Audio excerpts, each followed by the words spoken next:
Well, in a previous video, I had a comment that pointed out a profile problem with a gear tooth that I was making, and it turned out to be right. So I want to put a correction on that video and make this video. Let's go with activating our script and launching the Python console or the Alibre script. This again is a feature only for professional and expert. So this won't be available in Alibre Atom, but it is very useful. So we'll go to my example scripts. And I have several gear making scripts. I think Gear Generator is the one that comes in Alibre. I'm going to use the module. I like making those kinds of gear definitions.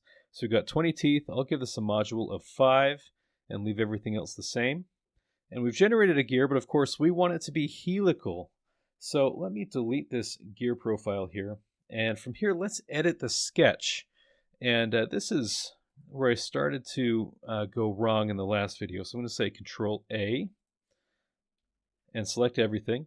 And then I'm going to hold Shift and just deselect one tooth, right? Those 3 elements. And then I'm going to hit Delete.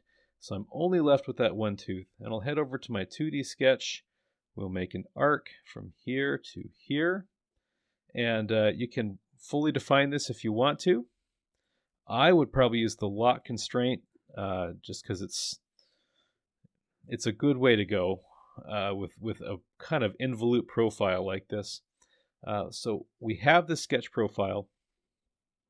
We're going to go with helix instead of a loft. And with our helix, we choose, of course, our center axis. The height is whatever thickness you want to make the gear. Let's say I want to have a gear that's 1/2 inch thick. And then I'll give it a pitch. Whatever helical pitch I want my helical gear to be, I'm going to say 20. And we're going to say OK to that. I'm going to choose my XY plane and create a circle. And from here, we'll go equal and choose equal to that radius value. And just like that, when I go to extrude, we have a much, much better profile, right? No overlapping there. So the tooth is now properly following that cylinder. I can even say to geometry if I want to lock down some of my design intent, if it changes in the future. And from here, we'll go a circular pattern. Do you remember how many teeth we specified? 20, of course. We're going to say center right there. So there's our 20-tooth helical gear. Now, of course, I may want to make a herringbone. They're not that practical to machine out, but if you're 3D printing one, that becomes extremely practical. So we're going to go with, how about a mirror? And you can choose your YX if you'd like to, because that would give you a nice center plane right through your gear if you need to have symmetry with features later on. So we'll choose this whole body everywhere. Bam. You've got a nice herringbone gear, just like that. Nope, and I forgot one thing in the mirror, so let's include that. This tooth. Okay. Now, let's go through one additional way to make this gear, just in case you're craving some variety. All right, so I'm back to having generated my original gear, and what I'm going to do is, again, delete this and work on my profile. This time, I'll hit Control A.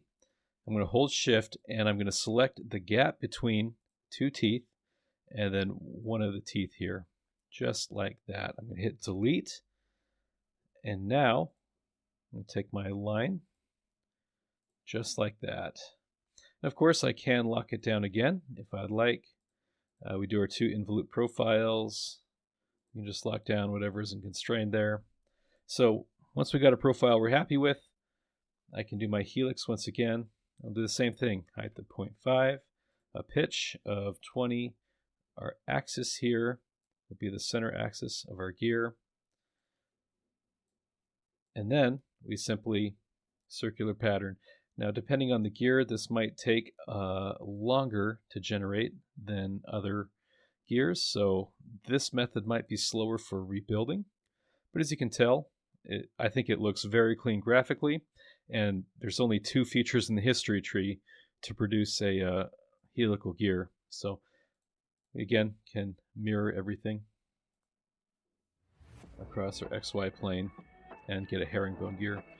So 2 ways to make herringbone gears, and this time the teeth are following the right profile. Thanks to the viewers that pointed this out, and if you'd like to, please subscribe. See you in the next video.